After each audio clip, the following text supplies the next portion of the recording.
अस्सलाम वालेकुम dear students.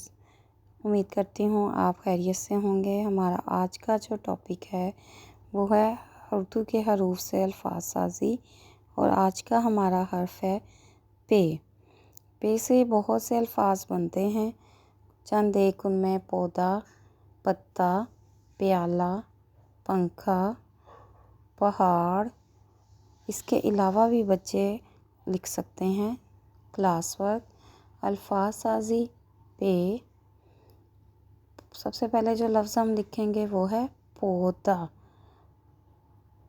अरकान साजी हम कर चुके हैं, तो इनमें दोनों में रुकन जो हैं वो है पे को वाव से मिलाया है मुसफ़्फ़े से, पा ओ पो और दा आ दा, पौधा। ये पे और अलीफ जो हैं वो इक्वल फॉर्मेशन में होने चाहिए, ऊपर से जहाँ से ये शुरू हो रहे हैं। इसी तरह वाव और दाल जो हैं ये भी बराबर होने चाहिए। बेटा, जिन छोटी छोटी चीज़ों का आपको बताया जाता है क्लासरूम में भी और वीडियो में भी, आप उनका ध्यान रखा करें होमवर्क करते हुए।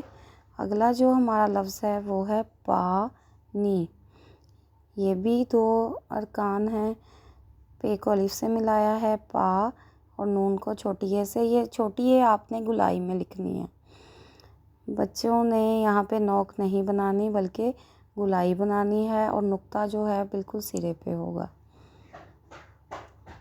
अगला हमारा लफ्ज़ है परिंदा। पे को रे से मिलाना है। पे को जब हमने रे से मिलाना है तो गुलाई में मिलाना है, ठीक है बेटा। और नून को जब हमने लिखना है तो लाइन से उठा के लिखना है।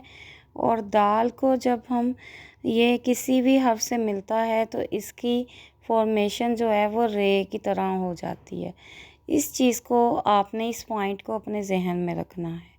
और हे जो हम लिखेंगे वो दाल बना के और ऊपर को उसको मिला देंगे, ठीक है बेटा। इसकी फॉर्मेशन परिंदे की ये बनेगी।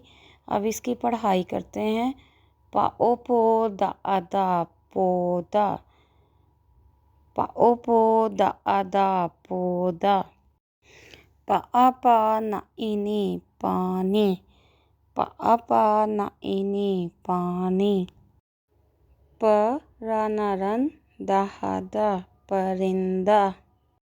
इस तरह से आपने इसकी पढ़ाई करनी है। अपना ख्याल रखिएगा। अल्लाह हाफिज़।